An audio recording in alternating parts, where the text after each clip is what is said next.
Okay, I want to welcome everybody tonight to our Bible study on the book of Genesis. And before we get started, I want to pray, and I want to jump right into chapter number 18. So let's pray. Father, we thank you for your goodness. We thank you for the power of your word. And Lord, I pray that our time here this evening is fruitful, that you would help us to understand your word, help us to understand your ways. And Lord, help us to become more like you. So Lord, I pray that you anoint our time together. In Jesus' name, amen. Okay, we're going to continue in the book of Genesis, and we're going to be in chapter number 18 tonight. And basically, we're going to pick up where we left off last week in chapter number 17, which basically dealt with God coming to Abraham and being more specific about the promise of his seed and his descendants and those who would inherit the land. And in particular, he said that it would be with Sarah. Now remember, in the chapter prior to that, he got in the flesh. He had a son through Hagar, and then 13 years elapses. And then you have chapter number 17, and God comes and he is more particular on the promise and how it would unfold through Sarah. Sarah would be the one that would carry the child of promise, and he would be heir to Abraham, and he would be the vessel that God would use to develop his plan through the offspring of Abraham. Now, another thing that we've seen in chapter 17 was God commanded Abraham to change his name from what was prior to that Abram, and Sarai, her name was changed to Sarah. And then he commanded all of the men under the care of Abraham as a covenant sign or symbol to be circumcised. Now, I explained that this would show that the promised seed would come through the sign of circumcision, making him the child of promise. Ishmael was born through the flesh before circumcision. Isaac would be created after circumcision, so he would pass through literally the symbol or the sign of the covenant that God made with Abraham. Now, he and his household were circumcised that very same day. It tells us very specifically, and basically chapter 18 picks up with that same thought. They have just circumcised themselves, and chapter 18 is based on the prior knowledge of the events that had happened thus far, especially in chapter number 17. So let's jump into chapter 18 in verse 1. It says, "And the Lord appeared unto him." Again, the fact that it doesn't name Abraham shows us that it's continuing chapter 17, so just ignore the chapter division. "The Lord appeared unto him," Abraham, "in the plains." The word plains, kind of mark that out and write in oaks, amongst the oaks, the oak trees of Mamre. "And he sat in the tent door in the heat of the day." Now I want to pull up a map right quick and kind of zoom in here and show you what we're talking about. He is here at Hebron, or amongst the oaks of Mamre, and it says that he is here, which is a very desert climate. It's part of the Negev, the northern part of the Negev. And he's there during the hot part of the day, and he's sitting in the door of the tent. Now, what it shows here in verse 1 is that this is clearly an editorial comment, because I believe, or at least my opinion is at first Abraham does not recognize who is coming to visit him. And as we read, you'll see what I'm saying. Because verse 2 says, "And he lifted up his eyes, and behold, and looked, and lo, 3 men stood by him." Now, notice that it portrays these entities that are in his presence as men. That'll be important here in just a moment. And when he saw them, he ran to meet them from the tent door and bowed himself toward the ground, which was a customary greeting. He is showing reverence to them. And I believe that in the mind of Abraham, he's simply showing hospitality to three what look like men that have come to visit him. This is in a hot part of the day. And so as the hospitable thing to do, he runs out to greet them and to meet them by bowing himself to the ground. Now, I'm going to let the cat out of the bag ahead of time. And basically, if you just continue to read ahead, you would understand what I'm about to say. But these three men, one of these three men is Yahweh himself. Verse 1 clearly tells us that. The Lord appeared unto him in the plains of Mamre, or amongst the oak trees. The other two, which appear to be men, are angels. Chapter 19 and verse 1 will clearly show us that. But I wanted to just kind of throw that out there because we need to understand that as we read along, and it will make more sense. So basically you have Yahweh and two other angels that are appearing unto Abraham in an embodied form. They look like men. They function like men. They are embodied. They are corporeal. So they have taken on the appearance of human flesh. Now, we've already seen the appearance of Yahweh as the Word Yahweh and the angel Yahweh. And we also seen in the prior chapter that he came as Yahweh himself. It doesn't give any other designation like the angel of Yahweh or the Word of Yahweh. But here he comes in an appearance of a man. And we're going to see that he functions as a human being as we just continue to read. So he says in his greeting in verse 3, and he said, "My Lord." Notice that Lord is not in all capitals, so he's not addressing him as Yahweh. And I believe that is because he doesn't recognize or understand at first that Yahweh is one of the three. But he says, "My Lord," or Adonai, "if now I have found favor in your sight, pass not away, I pray thee, from your servant. Let a little water, I pray you, be fetched, and wash your feet, and rest yourselves, or refresh yourselves under the tree." Remember, he is amongst the oak trees in Mamre. These visitors, or at least what he thinks in his mind, as visitors are coming during the heat of the day. He runs out to meet them, and he asks them, basically, come and stay, and he gets some water to wash their feet, which clearly, again, affirms what I've said, that they appear and look like they are human beings. He asks them to rest themselves under the tree, and he goes on to say in verse 5, "And I will fetch a morsel of bread and comfort your hearts. After that you shall pass on, for therefore are you come to your servant." In other words, he is seeing this as an opportunity to minister to them, to provide for them, and basically he's saying, hey, this is the reason why you came this way, so that I could come out and minister to you and be hospitable to you, and then you can go on your way. And if we conclude verse 5, it says, "And they said, so do as you have said." So they consent to allowing him to get them something to eat, to wash their feet, and basically to just offer a place of rest and refreshing for them as they're traveling. Because the customary thing for them to do would be travel on foot, or possibly by camel or by donkey. And obviously they're on foot, and he's just trying to reach out to them and provide for them.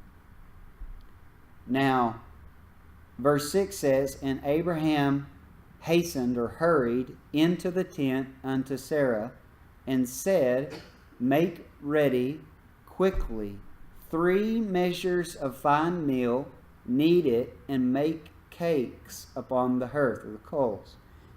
Verse 7, "And Abraham ran unto the herd, and fetched a calf tender and good, and gave it unto a young man, and he hasted to dress it. Verse 8, and he took butter and milk and the calf which he had dressed, and set it before them, and he stood by them under the tree, and they did eat. Clearly, they were able to function as if they were human beings, because they eat everything that he has went and provided and gathered for them. Now, what's amazing in this, and we don't see it because of not living in that culture, but this is an extravagant meal that he provides for 3 people. Going and butchering a young calf is excessive, to say the least, for feeding himself and these 3 men that come. The normal thing would be a young sheep or a young goat would have been more than sufficient to feed them, but he goes over the top in hospitality, in accommodating them as they're there. He does all of this in quick fashion, in assumption that they would be passing on, that they're just sojourners passing through, which is really amazing that he would be this hospitable to strangers, which reminds me of a verse in Hebrews says, be not forgetful to entertain strangers, for some have entertained angels unaware. And I believe this is that verse in Hebrews is hearkening back to this example here, because it is God Himself, Yahweh Himself, and 2 other angelic beings who have visited Abraham, and He has went above and beyond, out of His way, to be hospitable to them, to reach out to them, because undoubtedly in the desert climate, they're probably exhausted. In the middle of the heat of the day, if you've ever been outside in the Oklahoma sun, about the middle of August, when it's really hot, it's very dangerous to be outside. Even very much so, and more so in that climate. This very desertous climate. There's not a lot of shade. And so they pass his way, and he reaches out to them. Now, let's continue reading. Verse 9. And they said unto him, Where is Sarah your wife? And he said, Behold, in the tent. Now, this would have been customary for the wife in the ancient Near East to stay in the tent as strangers have come by. There's always the possibility that they are thieves. They could try to rob or do something out of line. And so she stays in the tent after she has helped prepare this meal. But the fact that they know her name is very striking, because he had went to her privately and asked her to prepare these things. And so it shows us the intent of these visitors, which we know, again, one of them is the Lord. And so they get right to business. They've already eaten, and they say, Where is Sarah, your wife? And he says, In the tent. And he said, Who is he? Yahweh. I will certainly return unto thee according to the time of life, and lo, Sarah your wife shall have a son. Now, I don't believe that Yahweh asked where Sarah was because he didn't know. I believe he said her name to get her attention. Because in chapter number 17, God came specifically to Abraham and told Abraham, You're going to have a baby with Sarah. Nowhere in that narrative is Sarah in the picture during the visitation, or is it even hinted that she knows what is going on? So I believe this is Yahweh affirming what He has promised already to Abraham, that he would have a son through Sarah in a way that she can hear it. And what's striking and amazing, if you remember chapter 17, it says, if we continue reading verse 10, And Sarah heard it in the tent door which was behind him. And verse 11 says, Now Abraham and Sarah were old and well stricken in age, and it ceased to be with Sarah after the manner of woman. So Sarah is beyond the point of when could be understood that she could have a baby. She has ceased to be cycling, to be producing eggs so they could be fertilized and she could become pregnant. And therefore, verse 12, watch what happens. Therefore Sarah laughed within herself, saying, After I am waxed old, shall I have pleasure, my Lord, being old also? Notice that it says she laughed. Remember what Abraham's response was? He laughed. V'yitzchak, which is literally a wordplay that we miss in English, but it's literally going to be the name of the son that is going to be born unto them. Yitzchak, Isaac, as we know it in English, but in Hebrew it's Yitzchak, which is taken from the root word tzachak, which means to laugh. And so she responds the same way that Abraham does in laughing, because, they're old. They both presume to be past the age that this could take place. And so the natural way for them in the flesh, carnally speaking, to respond to such a promise is to just kind of laugh. But what's amazing is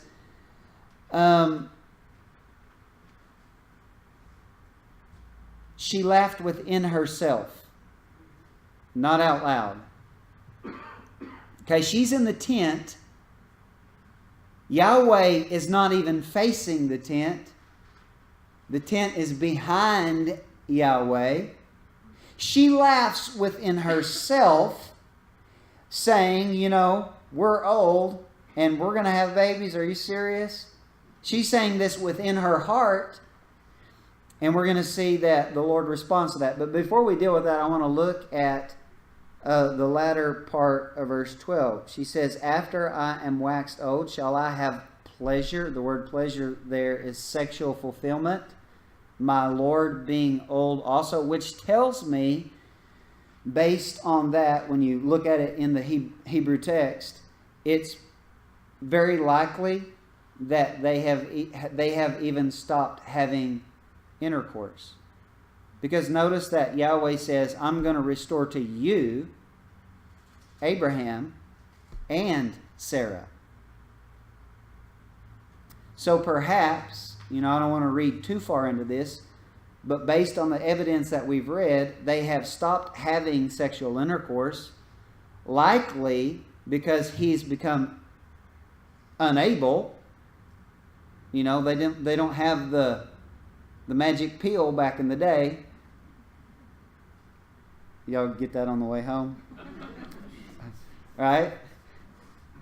And she obviously has quit cycling, so they're both thinking, we can't even have sex. What are you talking about? We're going to have a baby. Right? We don't even do that stuff anymore. We're not even intimate anymore. And the Lord said unto Abraham, watch this, he addresses Abraham and says, Wherefore did Sarah laugh, saying, Shall I of surety bear a child, which am old? Do you notice what just happened? Yahweh, who can't even see Sarah, who said what she said in her heart, reads her thoughts. And asks Abraham, why did Sarah laugh? Kind of like you did, Abraham? And he says, in response to that in verse 14, is anything too hard for Yahweh? It says the Lord in English, but it should be translated Yahweh. And I think it's at this moment where Abraham is probably thinking, okay, these ain't just dudes passing by. They're here on a divine mission, and they obviously can answer her thoughts. Because remember, Abraham hears nothing. And so Abraham has to be taken back by, well, I didn't hear her say anything. And he's answering her thoughts. So he's got to be kind of having one of those moments where he realizes he's in the presence of something divine. And the hair kind of stands up on the back of his neck. as he comes to realization, especially when Yahweh himself said, "Is anything too hard for Yahweh?" And watch what he goes on to say. At the time appointed, which is interesting language that he uses. Mo'ed, appointed time, which is also the word that is used for feast when it talks about the feast of the Lord. I don't have time to chase that rabbit down that trail, but it's not arbitrary that he uses the appointed time, the Mo'ed language here. But he says, at the time appointed, I will return unto you. Who's you? Abraham, which in this situation, I mean, the text makes it pretty clear, but the Hebrew text makes it undeniable that he's talking to Abraham because it is gender specific when it addresses in second person. Okay, it's clear he is addressing Abraham, which backs up what I said a while ago about his likely impotence, his inability to engage in sexual activity. So the Lord says, I'm going to return to you your ability, and at the appointed time, I will return unto you according to the time of life, and Sarah shall have a son. So basically he said, I'm going to fix both of your inability, and you're going to have a son. Now, remember, he addressed Abraham. Watch what happens here. Then Sarah denied. She all of a sudden is able to speak up. She denied, saying, I laughed not, for she was afraid. And he said, who's he? Yahweh. Nay, but you did laugh. Now she's probably thinking she could get away with it because it wasn't out loud and she could just deny it. But he says, no, you did laugh.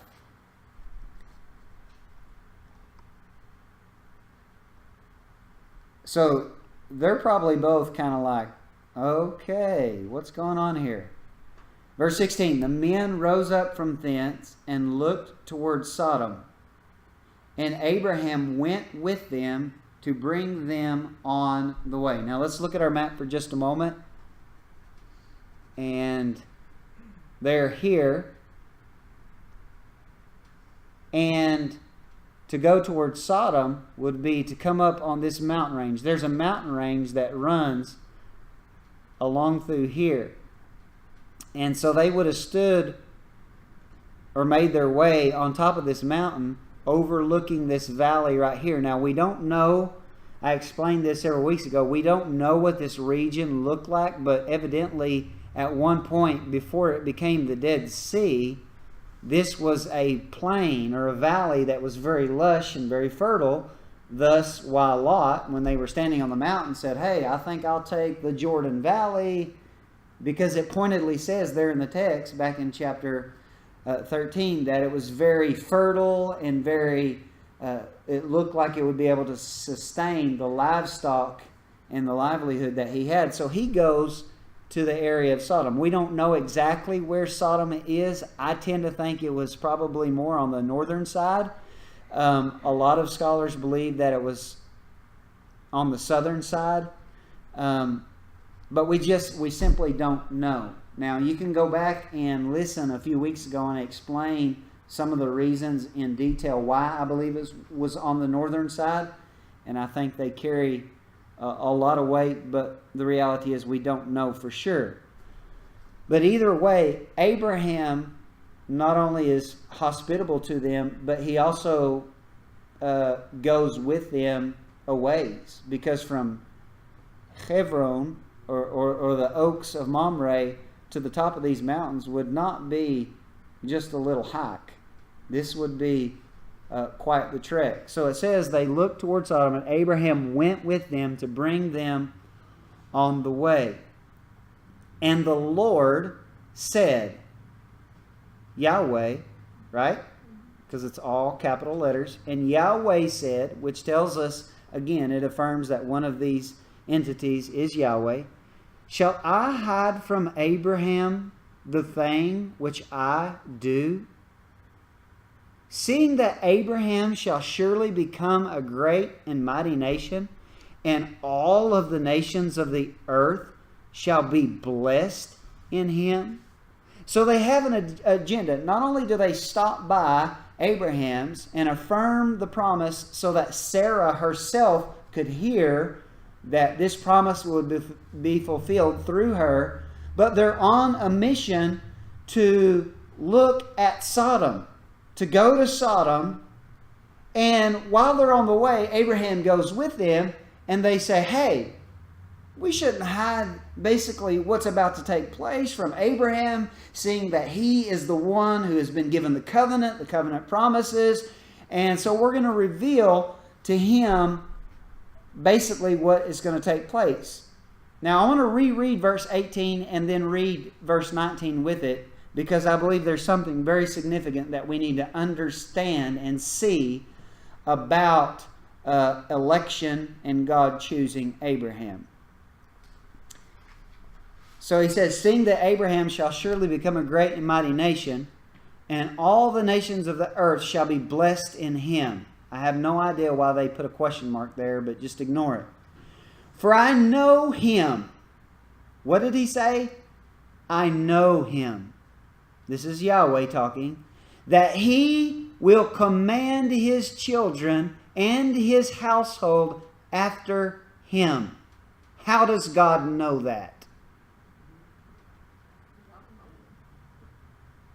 Because God has foreknowledge.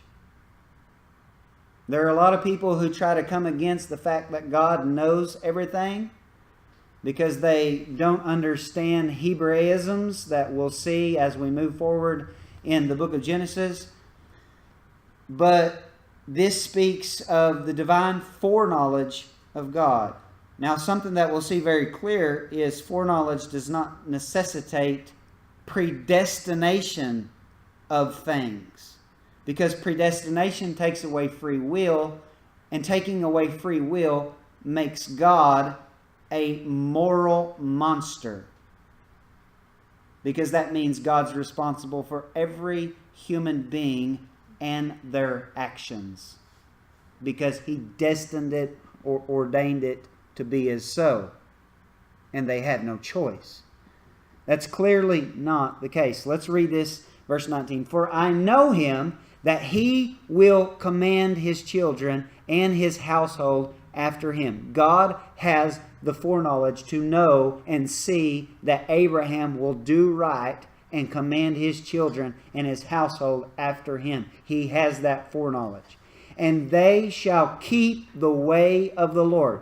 This is speaking of the foreknowledge of him knowing how they will respond to Abraham, teaching them the ways of God. To do justice and judgment. Notice how justice and judgment is very important to God. That the Lord may bring upon Abraham that which he hath spoken of him. Certainly we see here in verse 19 that the promises are conditional. They are conditional based upon Abraham continuing in the ways of God and instructing his household after him, and them responding the same way in keeping the way of the Lord, which tells us what would happen if they did not keep the way of the Lord. The promise would not be fulfilled. But God can speak boldly about this because he knows Abraham. And he knows what Abraham is going to do. Okay? So it's not like God renders it certain. He just simply foreknows the future, which is one of the attributes of God. Verse 20. Now, it kind of changes the thought of the narrative here in verse 20. And the Lord said, because the cry of Sodom and Gomorrah is great, and because their sin is very grievous, I will go down now and see whether they have done altogether according to the cry of it, which is come unto me, and if not, I will know.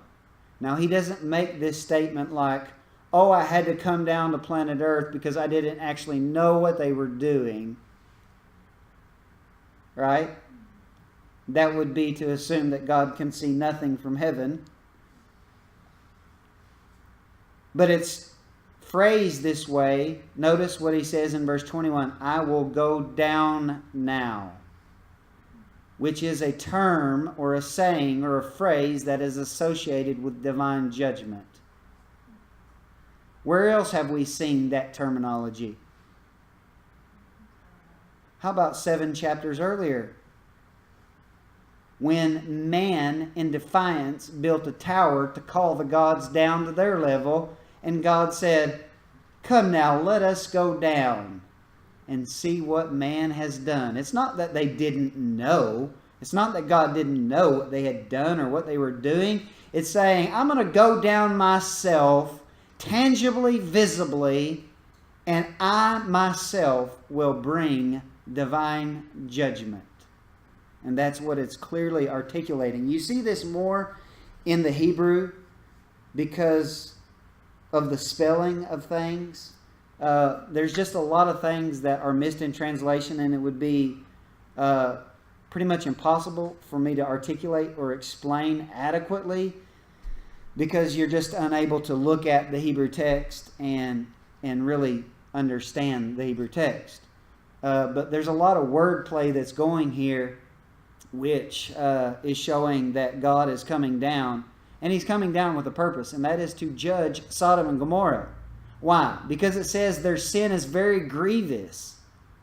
And their cry has come up to him. Now, it's not said what the cry is that has come up to him, that he is going to inspect. But there actually is a passage that I want to look at that tells us a little bit about the sin of Sodom in Ezekiel chapter 16, and I believe it's in verse 49. We're going to look at that and then we'll come back. This is what is said in Ezekiel. Behold, this was the iniquity of your sister Sodom. This is basically God giving Jerusalem and the people of God a what for, and likening Jerusalem, the people of God, to Sodom. Okay, which is exactly what we see in the book of Revelation before God pours out the judgment on the day, the great day of his return, the day of wrath, the wrath of the Lamb. Who is able to stand before that day? But we see this same idea associated. He says, behold, this was the iniquity of your sister Sodom. And it gives us a list. Pride, fullness of bread, and abundance of idleness was in her and in her daughters. Neither did she strengthen the hand of the poor and needy.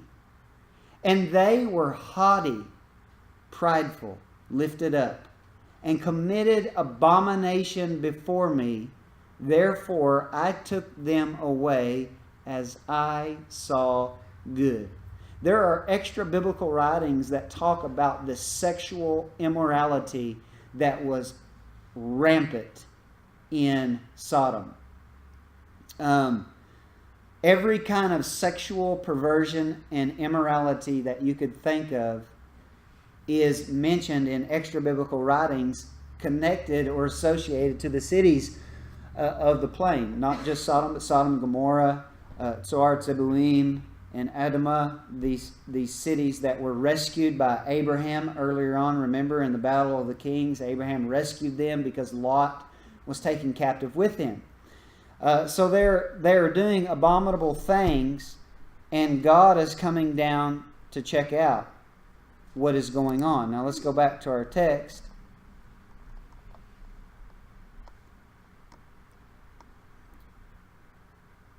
Verse 21, where he says, I'm going to see if they've done altogether according to the cry of it, which is come unto me, and if not, I will know. And verse 22 says, and the men turned their faces from thence and went toward Sodom. But Abraham stood yet before the Lord. So what just happened? They're standing on this mountain over here, overlooking what is the Dead Sea area, which would have been the Jordan Valley. They're standing on the mountain, and God has said, I'm going to go check this out, and basically I'm going to judge them for their corruption. And so the two angels continue on towards Sodom. We'll understand why in the next chapter. But Yahweh stays with Abraham. And I believe a lot of what's going on in this conversation is to just prove Abraham's heart. I believe it's to show us as readers something about Abraham. Now, we've already seen the hospitality of Abraham, how he's willing to be a servant. Remember, Abraham don't have to do this. Abraham is a very, very wealthy individual. He doesn't have to run out and be hospitable to these presumed strangers that are passing by.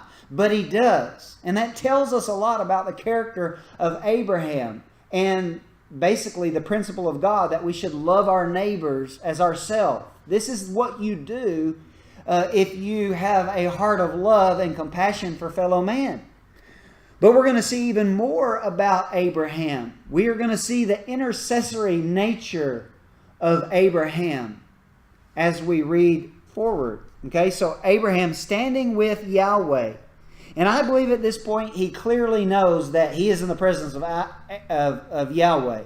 And I believe that was made known when Yahweh read the mind of his wife who's in the tent laughing in her heart.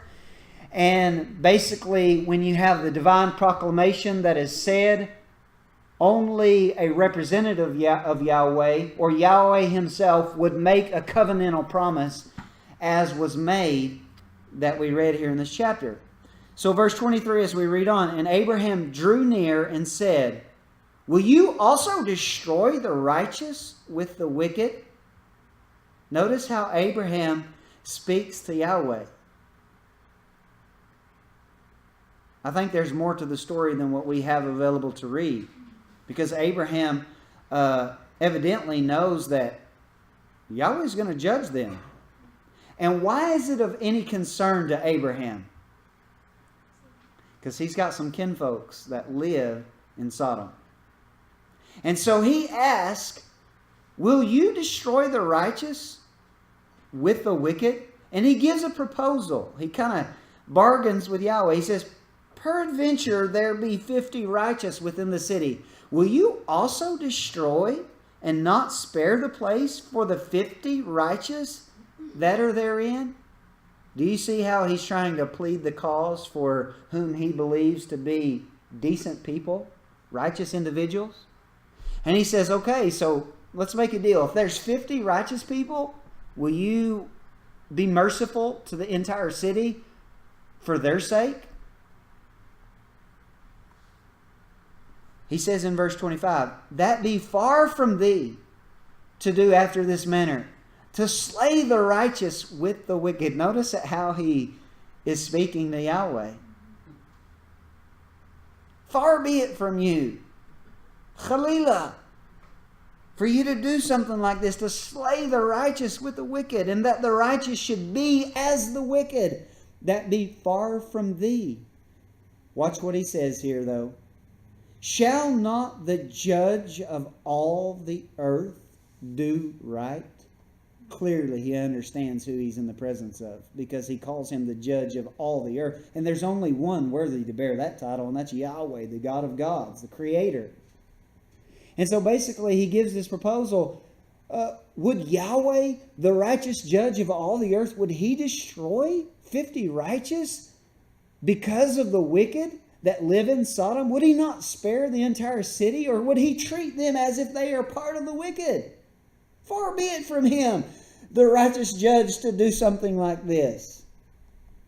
Watch the Lord's response. The Lord said, Yahweh said, if I find in Sodom 50 righteous within the city, then I will spare all the place for their sakes.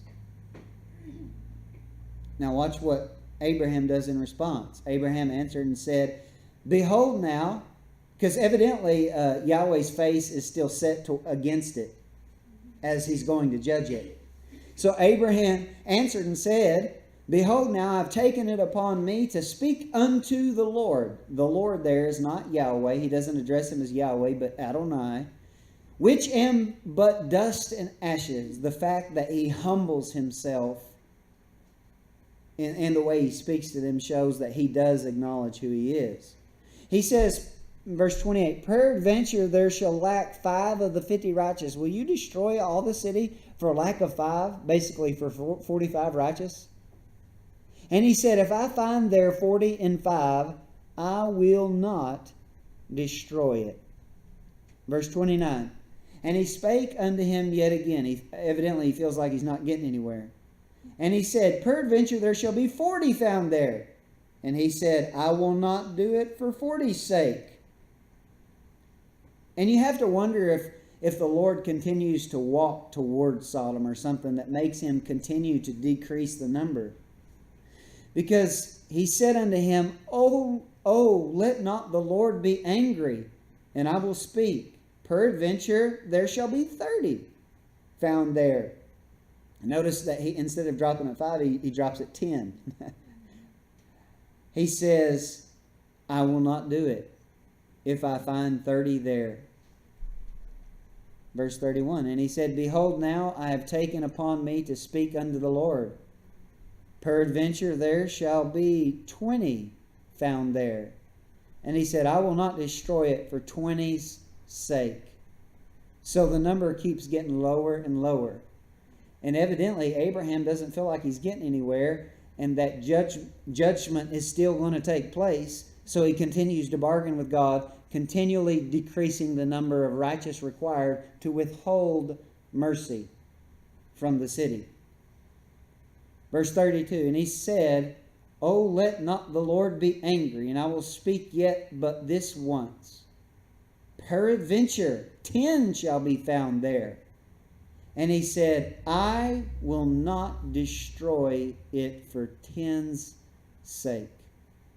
So he's actually reasoned quite well with God, but the only problem is there's not even 10 righteous in the city. We'll see in the next chapter very clearly that there is not. Far from it. But the conversation is ended because verse 33 says, And the Lord went his way as soon as he had left communing with Abraham, and Abraham returned unto his place. So basically, Abraham barters with Yahweh and says, Hey, if we can get it down to 10 righteous being there, will you not destroy the city?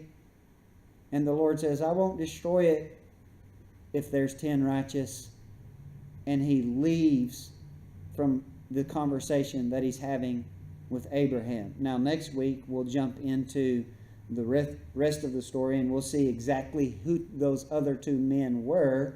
We'll see that Yahweh actually doesn't go down to the city, but we will clearly see who these other 2 men are, that they are angelic beings. Okay? So we're going to stop right there as far as what we're going to read. And I want to give you an opportunity to ask any questions if you have any questions related to this chapter. Because basically you have chapter 18 and 19, which are very much related. And then chapter 20, which is really not related to chapter 18 and 19. But these 3 chapters are sandwiched in between the promise that was made in chapter 17 about Isaac being born, and ultimately he will be born in chapter 21. But sandwiched in the middle of that time is the account of Sodom and the judgment being announced on Sodom, which we'll read more about next week, and then a journey that Abraham and Sarah take further south, and an altercation that they have there with the king. But we'll get to that in due time. So, are there any questions about this chapter? Levita? Was it after the 2 angels left that he recognized the Lord as Yahweh? I believe he recognized that one of this one of the men was Yahweh when Yahweh read Sarah's mind and answered her thoughts. So the two angels went ahead and went on into Sodom. Yes. The lost house. Yes. These two angels continue on into Sodom while Abraham has this conversation with Yahweh, and we'll see all about what takes place when they actually enter the city in chapter number 19. Bob? In verse 8, where it talks about him killing the calf, Abraham always had a bunch of servants. And at that time, I think the men stood back and made sure everybody was served. And now then, it's the women that stand back and make sure everybody's served. I don't know that, but I think that. The text is really focused on the three individuals that come to visit Abraham. That's the point of this story. To further that point, what is significant, one of these individuals is Yahweh. Two of them are divine beings, or angels as we would call them. And the point of this story is to affirm the promise so that Sarah can hear it, and then to let Abraham know about the judgment that is coming to Sodom. Not only Sodom. He went and selected the calf. He went and selected the calf, and he done the selecting and everything, and telling her how much to fix and everything. Of course, that was a lot to fix because they had a lot of servants. It doesn't say that anyone else was fed. It could be assumed that they were. Undoubtedly, they wouldn't have let it go to waste. But it's not important to the story, and it's not mentioned. So all we have in that regard is assumptions. We would assume that, hey, let's feed all the hired servants the leftovers. But they are not noted as being present in this scene. There's no reason for them to be.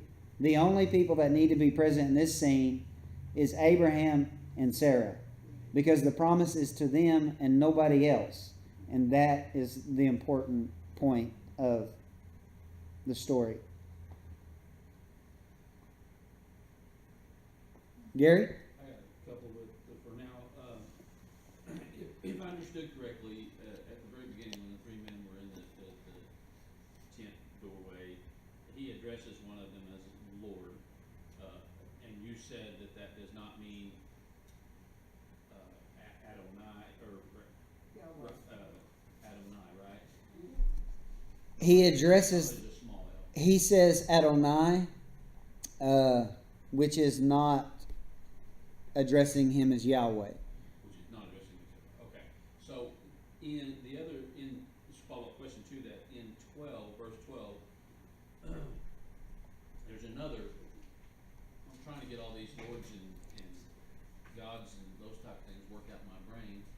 She talks, there's another Lord there with a small L and the small, but that's speaking of her husband. Yes. And is that what that means in Greek or something? Adon. Okay. Adon, Lord. Very good. So there's an In the culture of their day, men were called lords. I mean, literally, the Hebrew word husband is Baal, or we would say Baal, which means lord or husband. The New Testament affirms that ideology when it says, "Was not Sarah righteous in calling Abraham Lord?" Now, this doesn't mean dictator, but it does denote the position of authority that the husband carries in a marital relationship. So when we're reading this, our interpretation, we could see the content of the sentence to know that it's a husband type of situation in other. yeah, if you see humans address other humans as Lord, and you see that a lot in the King James, probably the best translatable word for our culture would be sir. Sir. They still use it today, actually, in Hebrew. Adon, not as much. Are you saying Adon or Adon. Adon. with an N? Yes, with an N. Adon. Adon. Yeah. That's what I was wondering, if they called everybody Adon. Yes. That was just a formal way of greeting. Sir.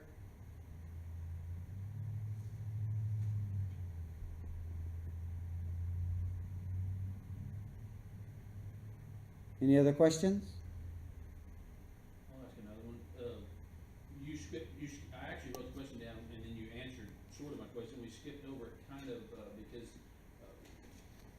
why did Abraham, is there something more to it for him not questioning how that they knew who Sarah was?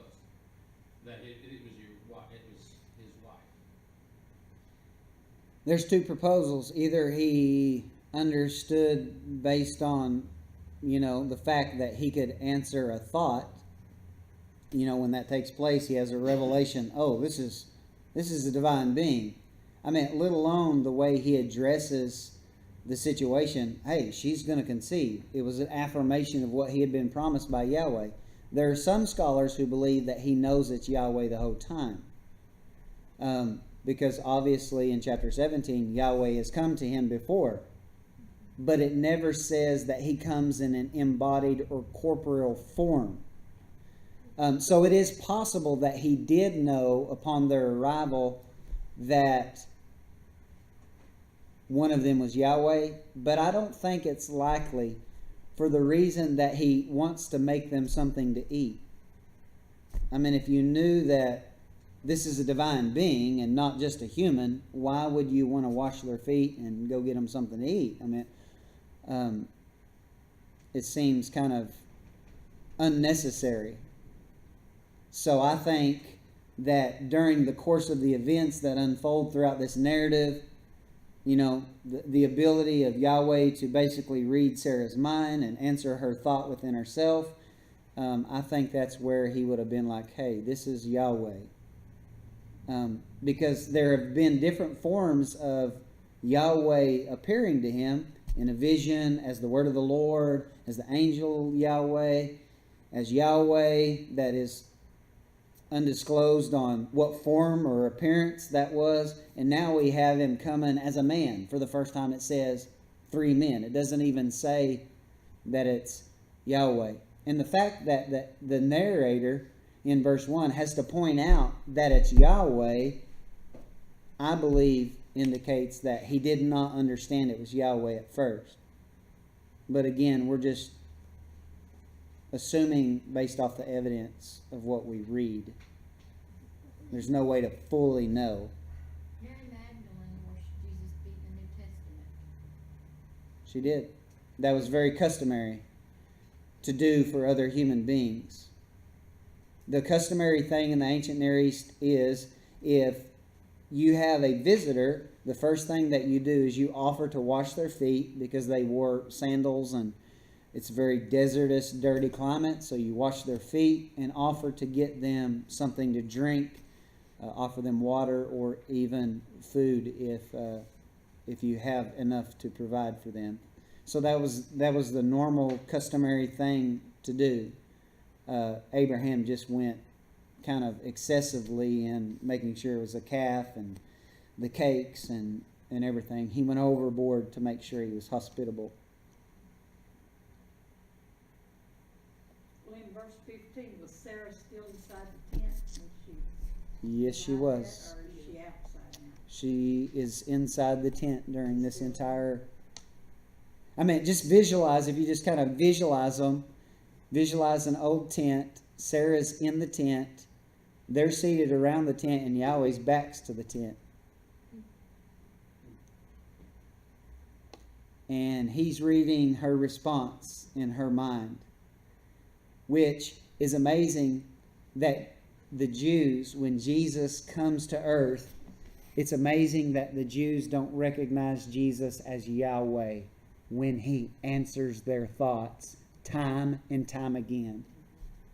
And then there's just subtle things that happen throughout the ministry of Christ when you understand your Old Testament. which shows his frustration that is clearly articulated, especially in John's gospel with the religious leaders. In other words, you see the theme in John is Jesus' frustration with the Jewish religious leaders who should have known the Torah. And they fail to identify Jesus as one with God. Over and over again, they reject him, reject him, reject him, reject him. And it is impossible to reject whom God has sent without rejecting God himself. Which is why Jesus constantly said in John's gospel, you don't know Yahweh, because if you knew Yahweh, you would know who I am. A matter of fact, he goes on to say, you've never heard his voice, not once, not ever.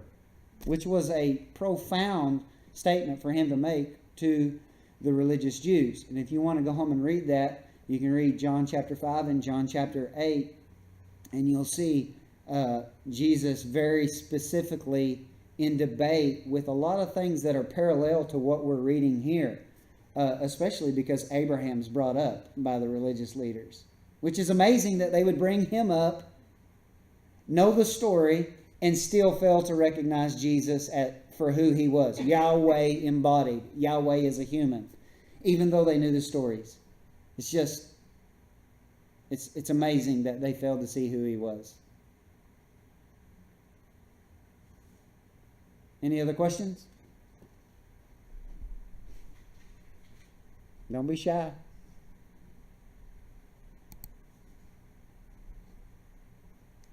Bates, you got one more? I know you do. I do. And you were talking about him preparing the meal for them and realizing that there's some significance to that. I just thought it unusual that he would walk in and give very specific instructions to Sarah to knead the bread. And I was curious to know if there was different ways in preparing things that kneading would cause it to do something different based on these people's significance, or if it's just a random thought. He's just giving her instructions. To me, she would already know how to make bread or cake. I think he's just being very, very detailed in that he wants the very best to be offered.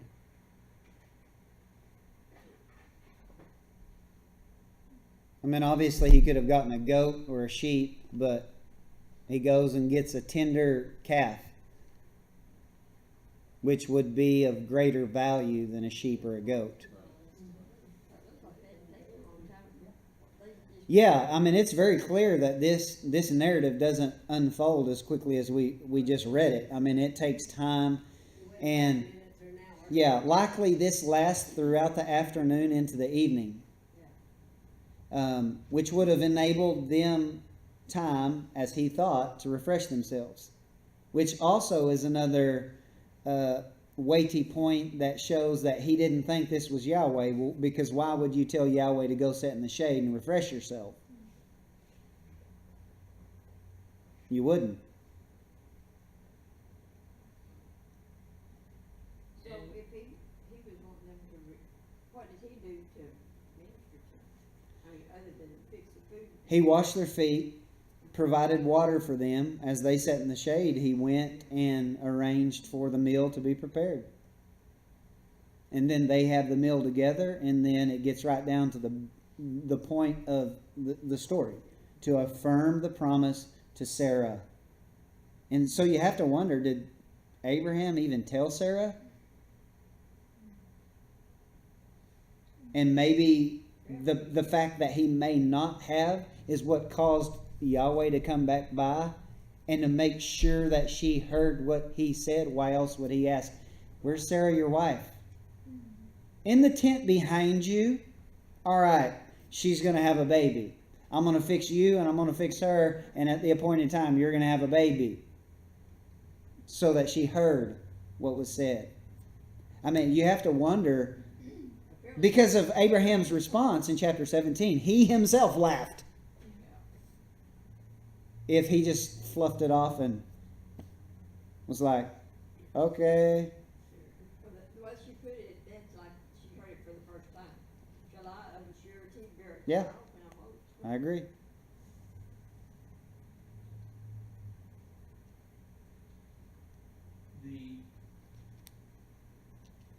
presence of Yahweh in, say, in other chapters, the narrative, the respect that the place demands being holy ground, or is it the mere fact that he came as a man that he's not demanding removal of shoes, or that this holy ground where he's at, or any of that stuff in that narrative, because he came as a man, came in the vision of him, or as I don't know, not As a human being, are you meaning juxtaposed to Exodus chapter 3 where you have the encounter of right. we'll get to that in time, and I'll explain the significance of the holy ground and sacred space and what all that means. Matter of fact, I may even preach a sermon on a Sunday about sacred space. And But it doesn't mean that he couldn't be in his presence, obviously in this story, right? yeah, he's in his presence. Right, exactly. So that was kind of confusing. It's a limited presence because it's confined to what appears to be a corporal human being. Right. Um, Okay. I'll wait for that then. But it makes you wonder what forms that the Lord had appeared Exactly. when he was the angel of the Lord, when he was the word of the Lord, and when he was Yahweh in chapter 17. Because it's very specific here. He was a man. He ate just like a human. His feet were washed by Abraham. Which means that we shouldn't put God in a box. Yeah. Right. Good point. So, his presence as a man, with Abraham was different than just in the spiritual aspect. Of course.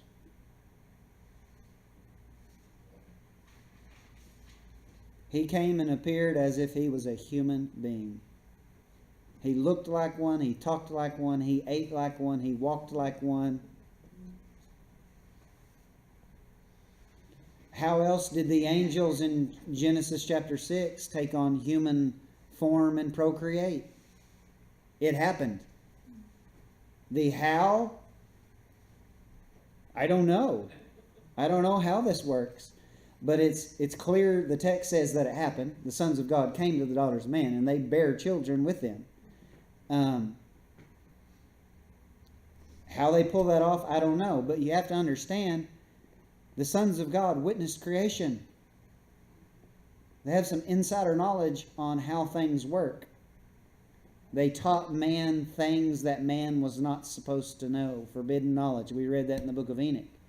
The fact that they witnessed creation and all of that God had made and done, that's astounding. I mean, you look at what scientists and medicine and us as human beings have been able to accomplish, and we didn't have a bird's eye view of sitting there watching God create all this. So their capabilities transcend ours in ways that we can't even compare them.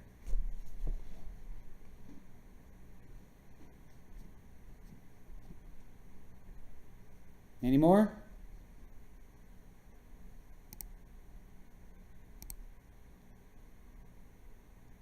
All right, we'll stop.